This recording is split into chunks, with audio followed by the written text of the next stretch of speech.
Hi, this is David Teams. I'm the author of Godspeed, Voices of the Reformation, and you're listening to On Faith's Edge with Joe Taylor. It's difficult to argue that Israel is not significant, that Israel is not important, and that Israel has not provided some very dramatic contributions to the human race. Well, thanks, David, for the introduction. I loved my conversation with David Teams. We covered everything from the beginnings of the early church, the Reformation. We even talked about Jesus cussing, believe it or not. You can hear that interview at onfaithsedge.com/91. That's onfaithsedge.com/91. Welcome to the 109th episode of On Faith's Edge. My name is Joe Taylor, recovering atheist and your servant in Jesus Christ. This is your place to hear conversations about God and living a life of faith in Jesus Christ. I just spent a few days at the CBA Unite event in Nashville, Tennessee. I had the absolute privilege of speaking with Charlotte Pence. Charlotte is the daughter of Vice President Mike Pence. She has a new book called Where You Go, Life Lessons from My Father. I got to hang out a bit with Dove Award winner Plum was there. Talked with her about her new book and her new album. It was great to see renowned pastor and Bible teacher James Gull. He has, of all things, a new CD coming out. These are just a few of the conversations that I had, and had many conversations at the conference. I can't wait to bring them to you over the next several weeks. But a big shout out to Deborah Mash and the whole CBA Unite team for a wonderful experience in Nashville.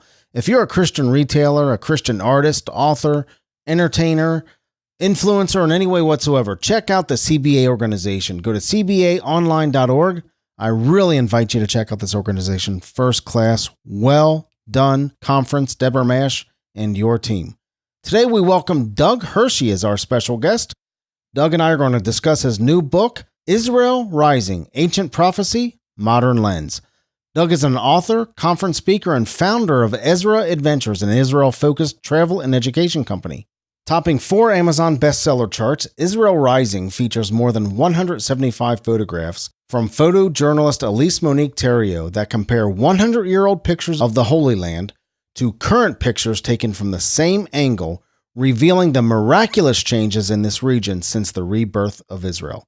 Much of our conversation surrounds the miracle existence of the nation of Israel and the special place that God holds in his heart for his land and his people. Why did you write Israel Rising?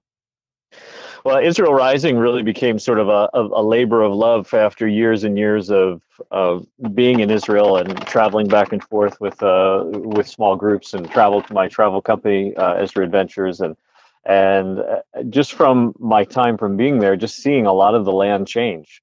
Areas that used to be empty and really a desert is now orchards and fields or vineyards or building thriving communities.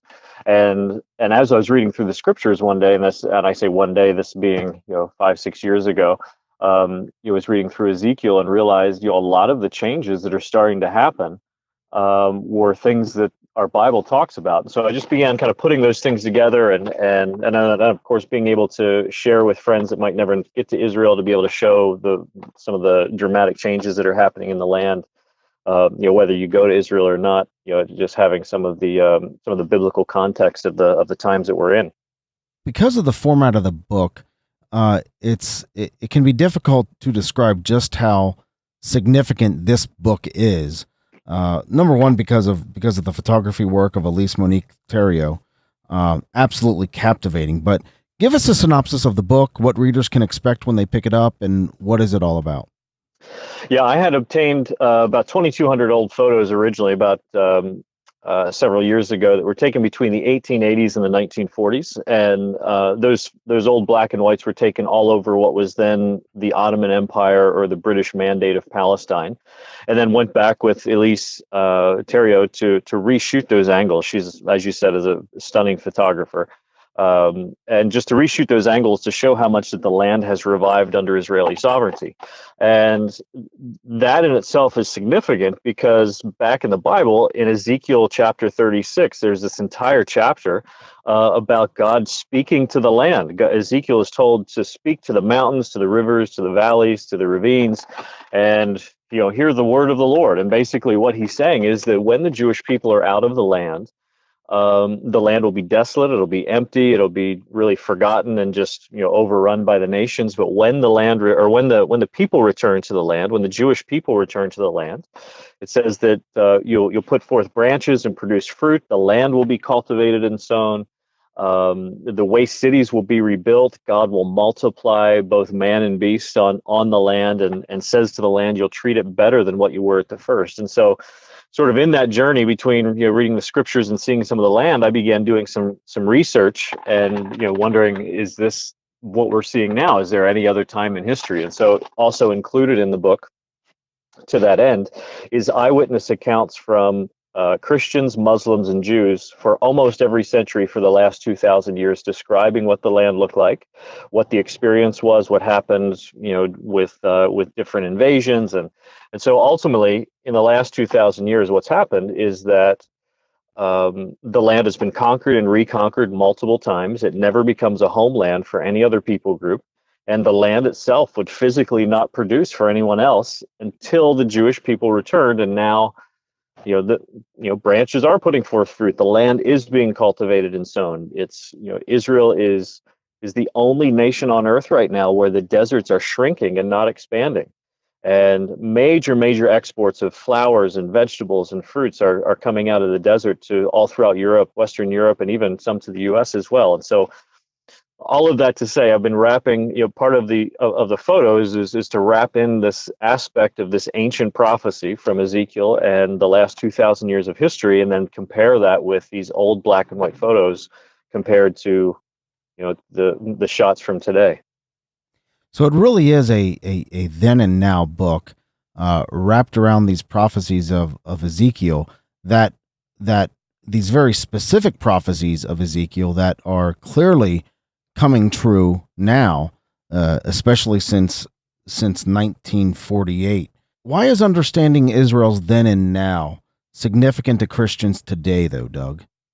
Well, it's significant in that it's really more than I look at it as the author. I look at it as more than a then and now. That there's lots of really beautiful then and now books from a lot of places, and sometimes people will say, that any place looks better now than it did 100 years ago. And while that's true, there's no other nation on earth that's had its history foretold 2,600 years ago ahead of time. Not the Greeks, not the Persians, not the Chinese, the Romans. Pick somebody. Nobody has it. And here, God had laid those things out very clearly 2,600 years ago, and we're seeing it unfolding, it literally down to the chapter and line and verse. And so why that's significant for Christians, whether you have an understanding of Israel or in the Bible or what's going on, at the very least, we're seeing that God really actually means what he says and says what he means when it comes to Bible prophecy. Sometimes when we talk about Bible prophecy, we talk about who could this person be or who could that nation be, and we talk about timelines and when does this happen and what happens first, and it's all speculation. Whereas here, we're talking about it a little less as a then and now book, and a little bit more of this is photographic evidence that the Bible is coming to pass exactly the way God said. It's not allegorical. It's not symbolic or spiritual or some spiritual parallel. The deserts really are blooming. The waste and forgotten cities of the Bible, they're being rebuilt. The desert is producing roses and flowers and export. The land really is being treated better than what it was at first. For the first time ever, this coming year in 2018, the export business or the exports coming out of Israel is expected to cross $1 billion or $100 billion. Those numbers are staggering for any nation, let alone one that's been only functioning for the last 70 years as a nation. And so the land really is being treated better than it was at first. And there's some really astounding things that are happening, and just being able to see those visuals side by side is one of the ways we can see that. When we talk about ancient prophecy, so many times the argument is, well, that's kind of taken out of context. That's not really what was meant at the time. That's not meant for this time. But in this case, Doug, you have photographic evidence, stunning photographic evidence of these changes taking place, and these prophecies coming true. Yeah, and I'm kind of along with you, and maybe even some of your listeners that may even be listening to this now. I tend to be a bit of a skeptical guy, which is why I did the research for the last 2,000 years, thinking, okay, is this really the time? Am I really reading this right? Did this happen maybe a couple hundred years after? And again, in the book, there's a timeline that I included of after. After the time that Ezekiel spoke this 2,600 years, who was in charge of the land up until 1948. And so I have all of that spelled out. And then on top of that, describing, reading from Muslims about how that the land was desolate. I've got a quote in the book from the 10th century from a Muslim writer who's complaining. This is 300 years after the Arab conquest in Jerusalem, that he's complaining that there's no worshipers in the mosque, and the majority of the population of Jerusalem is Jewish. And so this is coming from a Muslim writer, and he's just saying like nobody's here. And so as coming all the way up to 1948. There really wasn't much going on. In fact, Mark Twain, there's a section in the book as well about Mark Twain. Many people are familiar with his writings and when he had gone through the land. And again, talking about Jerusalem, he talked about, in 1867, he talked about the city. It was so small that a fast walker could walk around the entire city in about an hour. And and he talked about just being an empty, desolate, forgotten place. He's one of the with sort of his witty kind of writing. I love it. He talks about being somewhere and seeing sheep on the other hillside. And he said they're eating gravel. And he said they can't really be eating gravel, but there's nothing else for them to eat. And so he just talks about this remarkable wasteland. And so right about that time, and that same era is about the time that we have that modern camera, about the mid 1850s. 1840s at the modern, really even earlier 1820s, where the modern camera is invented. And just simply, when we start seeing these old black and white photos, it just gives credence and validation to the fact that for the last 1,800 years, the eyewitness accounts really weren't exaggerating. It really was desolate and it really was empty. We can't. I mentioned it earlier in our conversation, but we can't let pass talking about the photographs, the work of Elise Monique Theriault. How did you find Elise? How did you get her involved in this project? And frankly, this project could not have been done without this stunning, captivating work. Yeah, I actually knew Elise's family years ago. In fact, I knew her parents before I knew her, and she had come with her family on one of my trips with Ezra Adventures, one of my travel companies, and had this idea. I had this idea of sort of rolling around in my head, and I was seeing some of the photos that she was taking just on the trip. And when I'm back and forth Israel quite a bit, I see lots of pictures of the land, and she was just capturing things that I just hadn't seen before. And I was just really just perspectives and just unique angles and of places that I was familiar with, and was going, wow, this is really beautiful. And so began talking with her about that, and and it just worked out really great. And so to be able to go with her to a lot of these locations, I did a lot of the research to find the locations, but she lined it up and did a phenomenal job with it. Doug, this book, Israel Rising, has hit #1 on 4 Amazon charts. Why do you think this project is resonating so much? A couple of things. One is that I've been told by both Christians and Jews that, and even Orthodox rabbis in Jerusalem, that nothing like this has been done before. While there has been some then and now photo work that's been done, nothing has been done that's been quite this extensive. There's over 100 photo comparisons in the book from over 25 locations all over Israel, and just the fact that it's Israel's 70th anniversary, there's something profound about that time and season. And so I think that it's funny, a lot of the photo work that we shot in 2016, which was some of the photos were about 2 years ago. In fact, 2 years ago this time, we were in Israel shooting the photo book project, and I actually didn't plan on it to be a 70th anniversary book. I just wanted to put it together and see what we could do with it. And then there were some legal delays and permission with certain photographs, and there was some of this and some of that, and it was this long, slower process. And I'm complaining to God about why isn't this getting done, and I've got all this stuff, and why are we just sitting around? And in hindsight, I guess I say kind of tongue in cheek, I guess I suppose God knew what He was doing, because we were just really ahead of the curve for the 70th, and had everything ready to go.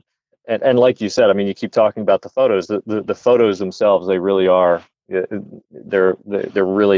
They're really dramatic. And then to be able to tie that in with the backdrop of history and Bible prophecy, apparently there's never been a book that's really tied those things together yet. Right now, as we're talking, it's May 16th, 2018. 2 days beyond the anniversary of Israel being recognized as a nation in 1948. What are some of the most significant changes in Israel that you've seen and that your book documents? Really, one of the most stunning is really the very first thing that Ezekiel mentions is about the branches will put forth fruit. One of the really ridiculous sort of taxation policies that the Ottomans had when they were ruling the region for 400 years between 1517 and 1917 is that they taxed the people according to the amount of trees that they had on their land. And so, if you don't want to pay taxes, what do? I mean, you cut down all the trees, and that completely devastates the entire region. I mean, just entire forests were leveled, ancient irrigation, irrigation patches, irrigation for ancient terraces for growing crops. All of that was really just fell into disrepair. It was really just destroyed, and erosion took over. Topsoil was blown away. Animal populations leave. Weather patterns change over the region, and so most historians agree that it's during that Ottoman rule that that the land really suffered one of the greatest desolations of for thousands of years. All of that coming up into the really the late 1800s, early 1900s. The Jewish National Fund, the JNF. Reports that they've planted over 250 million trees in the last 100 years. Wow. That is a lot of trees, and all of them were planted by hand. And so what's happened is literally entire forests in Israel have all been replanted. Topsoil, returns within 5 to 10 years just through natural means, with seeds dropping and more growth, and things just begin to grow. And in that time, weather patterns have begun changing again for the better. More dew, more rainfall. And so just that in itself has really dramatically changed. So there's a couple photos that in the book where we went to a particular location or a particular kibbutz or community that I was looking primarily at the kibbutz to see how much that the buildings had changed or how much expansion that there was. And what was really stunning was the mountainside behind it. In the black and white photo, the mountainside was barren, and in the new photo, there was a forest on it. And again, so there are a lot of these really stark, visual, examples of Ezekiel's words coming to pass. The very first thing Ezekiel says is, "You'll put forth branches and you'll produce fruit," and that's really how the one of the most dramatic changes in the land began. What are you most proud of on this project? I've been really honored that it's been being picked up by both Jewish and Christian audiences, and even even secular audiences. It's funny. I've got I had some pre-orders and some backers of our crowdfunding years ago that were our Jewish guys living in Tel Aviv, who very openly said, we're atheists, but we really like the book. It's the photos are really compelling, and I said, well, it's not only are the photos compelling. I mean, the photos are verifying your prophets. Right. It's giving credence to your own history. So I have an Orthodox Jewish rabbi who wrote the foreword to the book. It's been very well received within Christian audiences as well. And so I'm speaking in both churches and in synagogues. I'm also doing things for I've done some meetings in Atlanta for AIPAC, which is a large Israel lobby, the IAC, which is the Israel American Committee or American Council. I've done some things with the Israeli Consulate General in the Southeast. So I know of leaders in Israel who have a copy that are getting it into the Knesset and are looking to get it into bookstores as well. And so I'm really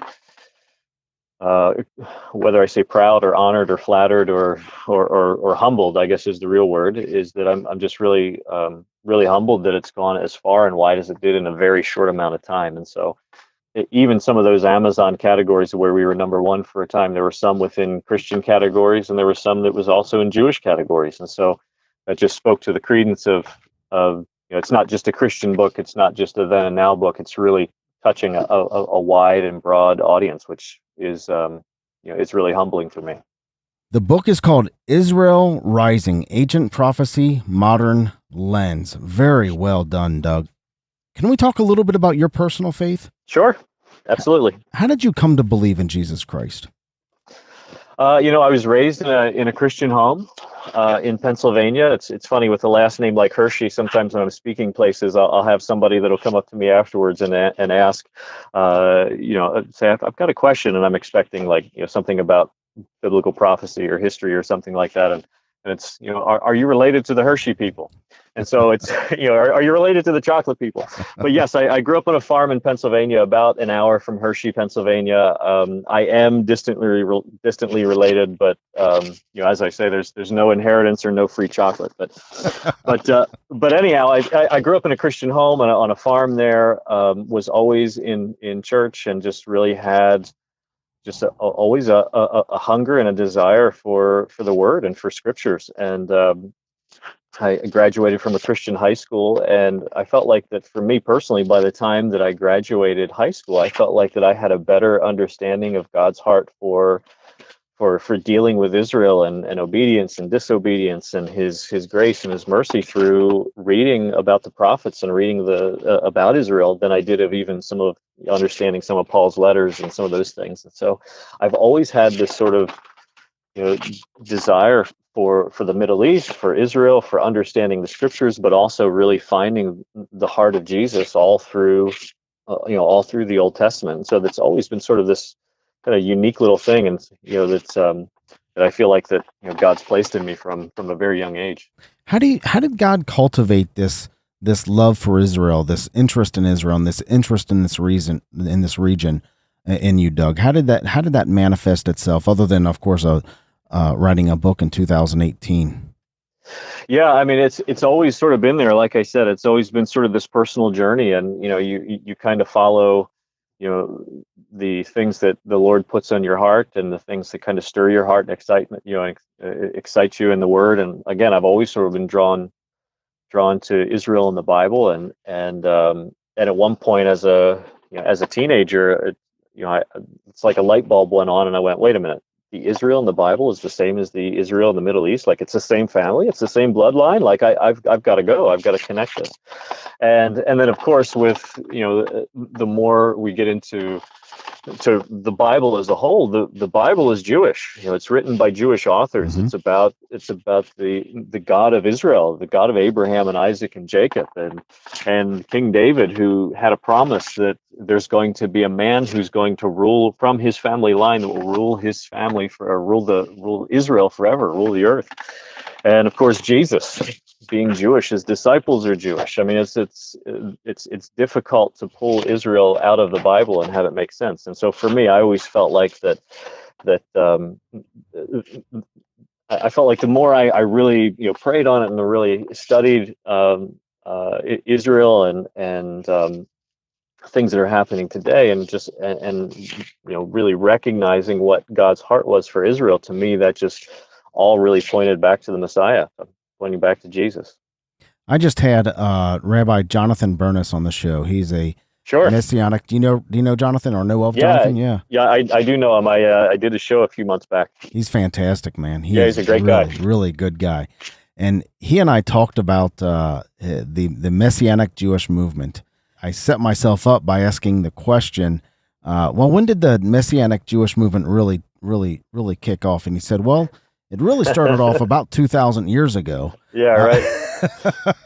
I was going to say, I can hear his answer to that question. Right, but he saved, he let me off the hook and kind of described the modern day Messianic Jewish movement. Yeah. And as Christians, we need to recognize the special place that this place has to God, and the special place that these people hold in God's heart. and we certainly need to recognize that as Christians.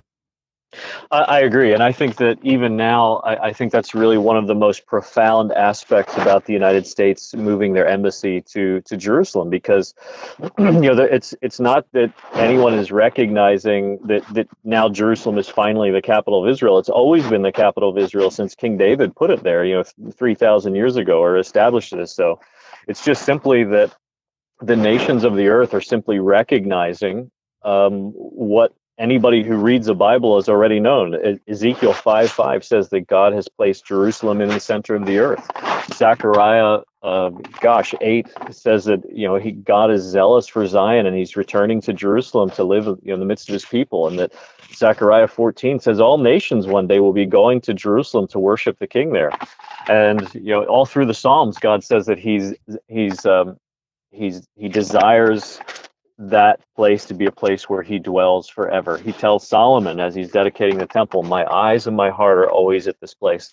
And so it's the only place on earth that God says over and over and over, there's something special about it, and I'm choosing to dwell there, and I'm placing my name there forever. So just the fact that even today, there's so much, there had been so much uproar about embassies moving to Jerusalem, and really, to me, it's just simply recognizing what the Bible has always said, is that Jerusalem is a significant place, not just simply a significant place, but it's a place where God has already established his plan and his purpose, and will continue to unfold it from that location.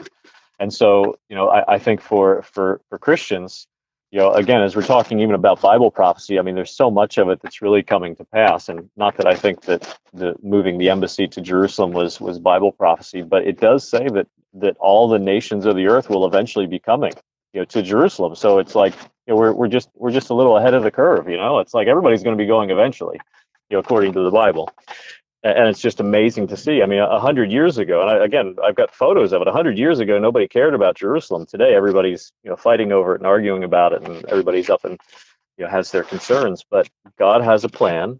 He's laid it all out in Scripture, and it's amazing even to see the nations of the earth starting to even recognize that on a small way by saying we need to move our embassy from from Tel Aviv to Jerusalem. So it's not only the United States. There's Honduras, there's Guatemala, there's some other nations right now, as we're talking about, that are even considering and planning on the same move, which is really stunning. I'm very skeptical about faith. I'm skeptical about Christianity in and of itself. I'm a rock solid believer in Jesus Christ, and I am a Christian, but I struggle with my faith, Doug. And I think Mark Twain, you mentioned Mark Twain earlier. Mark Twain also said that just the sheer existence of the Jewish people is proof that God exists. Yeah, absolutely. And this is something that I love having conversations about, is to be able to, let's put the Bible aside and let's talk about what God has done with the Jewish people, or just let's not even mention God. Let's remove God. Let's remove the Bible. Let's just talk about what a unique anomaly the Jewish people really are.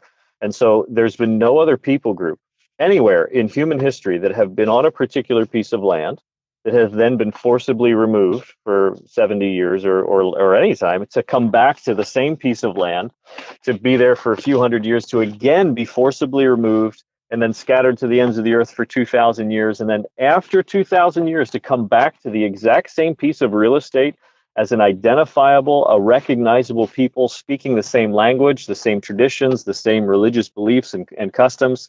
That's an anomaly in human history. It has never happened before on any time ever on any piece of land with anybody. It just happens to be the only people group that the God of the Bible says that he's made an everlasting covenant with. It's the same thing with the Hebrew language. Hebrew is the only language that was considered a dead language and only being used in liturgical purposes 100 years and prior, that has ever been revived as a common unifying language for the people who originally spoke it. So not Latin, not Aramaic, not pick a dead language. Hebrew is 100 years ago, Hebrew was considered a dead language. Today there's millions of people studying it. I've got an app on my phone that I can be studying it. there's been no other language like in human history that has been considered a dead language that's been brought back to life as a common unifying purpose, let alone for the people who originally spoke it. And so then, again, I mean, we could talk on this all day, but I mean, there's going into some of the wars and some of the conflicts since 1948. The War of Independence in 1948, Israel's being invaded by 5 well-trained, well-equipped armies. They don't, at the beginning of the war, they don't have one plane. They've got a couple armored vehicles, they got a few tanks, and they've got just a couple cannons. They don't have enough guns for the people, and they don't have enough ammunition for the guns, and they're being invaded. They're outnumbered 4-1 of well-trained Arab soldiers to like one Jewish farmer or a Holocaust survivor. I mean, these are insurmountable odds that should have been very, very quickly overrun in a very short amount of time as far as militarily. And it wasn't till 8 or 9 months later that they're just signing peace agreements to end some of the armed conflict. And point being is this type of factual, verifiable evidence and proof can be found by just simply reading. And at some point, you have to come along and saying, why is it that the Jewish people keep showing up in unique anomalies throughout human history? Why is it that Hebrew is the language of the Jewish people? Why is it that it's the same language that almost 3/4 of the Bible was originally written in? How is it that they're winning these wars without any weapons and without strategy and how is this happening? At some point, you have to connect. There's something divine at work, and for those of us that can actually acknowledge perhaps that that we're blind or wrong in some areas, we have to acknowledge that there's a manuscript that foretold the whole thing thousands of years ago, and it's the Bible. And so there's just so many unique things that are happening. And to me, again, going back to Israel's 70th anniversary, it's just simply one of the most profound demonstrations, I believe, of God's faithfulness that we've seen in really thousands of years, to regather a people group that have been scattered to the corners of the earth back to the very same piece of real estate as Abraham was promised thousands of years ago. God is keeping his word exactly as he said. And again, even if you're struggling with issues with God or the Bible or whatever, it's difficult to recognize. It's difficult to argue that Israel is not significant, that Israel is not important, and that Israel has not provided some very dramatic contributions to the human race. You grew up as a Christian, Doug. You had a Christian childhood, a Christian upbringing. Did you maintain that faith through your teenage years and into adulthood? Mostly, yes. I mean, I've had I had a few rough years, I suppose, as many people do. But all in all, I mean, I always knew that there was a calling and a stirring, not only on my life, but also of just feeling the closeness and the presence of God. Even in the years where I just wanted to do whatever I wanted to do. Ultimately, I knew what was right. It was. It's the old verse of training up a child in the way that he'll go, and then when he's old, he'll return to it. and regardless of where I had been and just sort of the nonchalant attitude I had for quite a while, I always really knew where the truth was, and a lot of that was placed in me from an early age. At what point in your life, though, did you say, as an adult or teenager, whatever it might be, at what point in your life did you plant your flag and you said, I believe this stuff?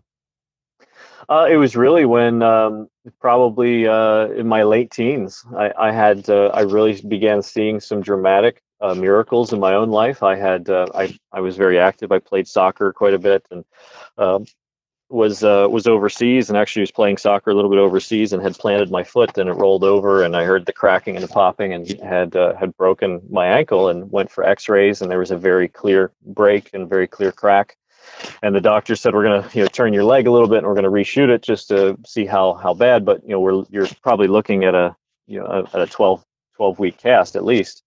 And he stepped out of the room, and I'm kind of new in this and kind of growing and kind of trying it out, see if it's real or not, I guess you could say. And I put my hands on my ankle and I said, Lord, I believe that you made my bones, and I believe you can fix this. Like, I don't want to be in a plaster cast. I asked you heal that crack. And the next X-ray came back, and there was no crack. And the doctor said, I don't know what that first one was about, but within a week or so, I was walking on it. So it went from a very clear crack with an evidence of a healing through two different X-rays, one with a crack that was there in an ankle, and one that wasn't. And so there was some very dramatic things like that I went, okay, this is real. Like, this is like, I understand some of the other factual things, but for me personally, that was just one of many experiences where I'm going, okay, I can't deny this, anymore. And I suppose not that I was denying it, but it was just like, this is, it's just time to be all in, As we wrap up, Doug, what would you say to that person that is right on faith's edge, making that choice to believe or not to believe in God? Yeah, I think that God is more than able to prove himself real and prove himself as faithful, and that he actually responds. Either the Bible is true or if it isn't. And so, you certainly or don't need to believe because I'm telling you to or somebody else tells you to. You need to find your own. And really the only way you do that is just by saying, Lord, show me, like, prove to me something that I have no way of explaining, no way that I can explain it away, something that I haven't told anybody or whatever. Like, speak to me in a way that, if this is real, make it clear. And I think that the Holy Spirit is really jealous to answer those types of questions and to really, prove who he is, just simply because he loves us and he's come after us from the beginning. I don't think we can say anything more than that. Doug Hershey, Israel Rising, Ancient Prophecy, Modern Lens, an Amazon #1 bestseller for a very good reason. Thanks for coming on the show, brother. Hey, thanks, Joe. It's been great. I appreciate you, man. Thank you. Israel Rising, Ancient Prophecy, Modern Lens is available on Amazon.com. Doug's website is EzraAdventures.com. And these links and other links can be found in today's show notes at onfaithsedge.com/109. That's onfaithsedge.com/109. I love bringing you engaging conversations about faith. If this show entertains you, encourages you, informs you, or brings value to you in any way whatsoever, will you consider backing the show? The best way you can do that right now is to use any Amazon link at onfaithsedge.com. We'll get a modest commission from the purchase, but it doesn't cost you a penny more. Well, that'll wrap up today's show. Thank you to Doug Hershey for being with us, and thank you for listening. You mean a lot to me, and you mean a lot to this show. Remember, God is real, He loves you, and so do I. God bless. Thank you for listening to On Faith's Edge. You can subscribe to the show via iTunes, Stitcher Internet Radio, or your favorite podcast app on Android, Apple, or Windows devices. To reach out to Joe or leave comments about the show, visit onfaithsedge.com. You're important to us, and we would love to hear from you.